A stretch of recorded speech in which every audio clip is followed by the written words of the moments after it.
Лес– наш ресурс. Давайте на свои ресурсы опираться и что-то делать.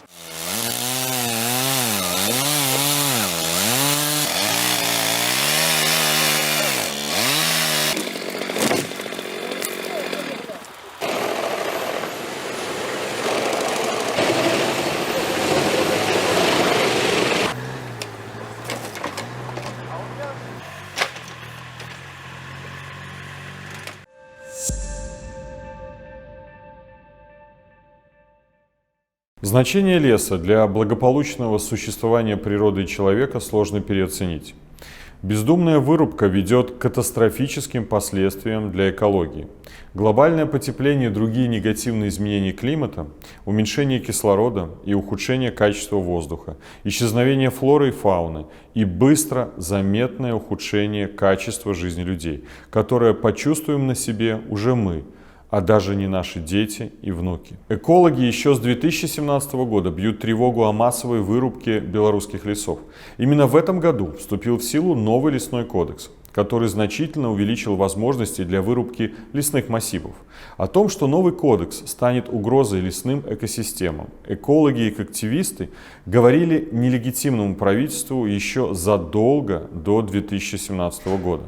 Одной из организаций, активно выступающих против нового лесного кодекса, была недавно репрессированная режимом неправительственная организация «Ахова Птушек Батьківщини». Однако для режима всегда на первом месте стояли деньги, которые ему приносит вырубка белорусского леса.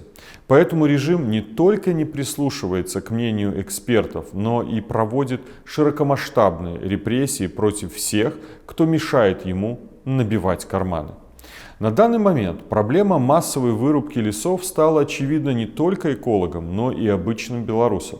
В новостях то и дело появляются фото с делянок и видео поездов, везущих вырубленный белорусский лес в Китай и Европу.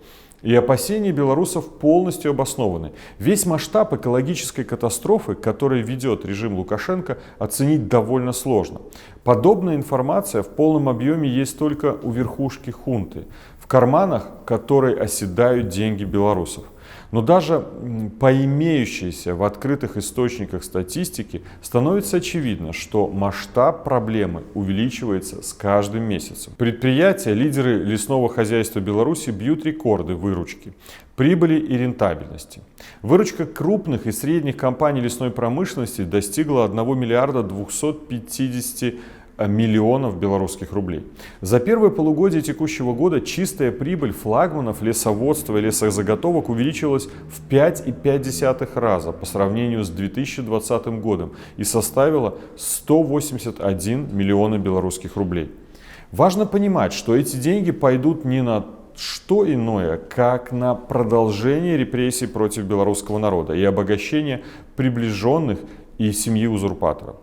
Диктатор лишает белорусов национального богатства, разрушает экосистему, что непременно скажется на нашем будущем и будущем наших детей.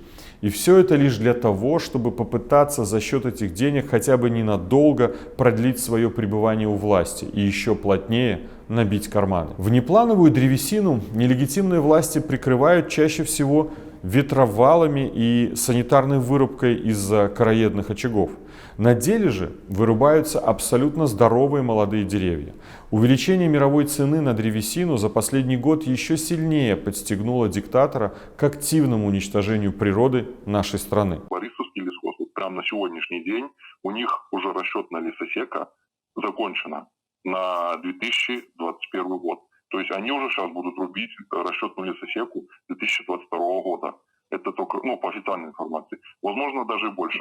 Потому что в прошлом году, в июне месяце, на сегодняшний период, такой же уже тоже не было чего рубить. В Беларуси это как минимум на 2 года вперед лесосека вырублена. Народное антикризисное управление активно лоббирует идею введения секторальных санкций на лесную и деревообрабатывающую промышленность Беларуси. 9 июня 2021 года Европарламент принял резолюцию по Беларуси, в которой евродепутаты призвали к введению аналогичных санкционных мер в отношении нелегитимного режима Лукашенко. К сожалению, лесная и деревообрабатывающая промышленность не вошли в первый секторальный пакет санкций Евросоюза. На данный момент мы ведем активную работу с зарубежными политиками, экологами и представителями партии «Зеленых» в различных странах.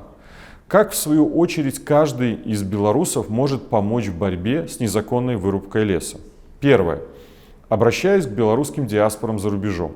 Присоединяйтесь 18 сентября в 16:00 к международной акции, организованной белорусской диаспорой в Варшаве возле торгового центра IKEA по адресу Мальборская, 51, и организуйте подобные акции в своих городах возле магазинов и представительств IKEA. Шведская компания IKEA закупает древесину и мебель у режима на сотни миллионов долларов ежегодно. Второе. Присылайте нам документальное подтверждение незаконной вырубки и продажи белорусского леса в страны Европы. Договоры, инвойсы, спецификации, банковские выписки и другие документы. Это поможет нам в решении вопроса о прекращении финансирования режима европейскими организациями путем закупки белорусской древесины. Адрес телеграм-бота для связи вы можете видеть на экране или найти в описании под видео.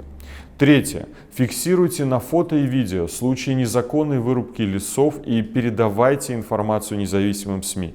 Чем больше информации будет в белорусских медиа, тем больше данная проблема будет освещаться в мировых изданиях, способствуя введению санкций. Помните, что только наши активные действия каждого белоруса способны изменить ситуацию в нашей стране.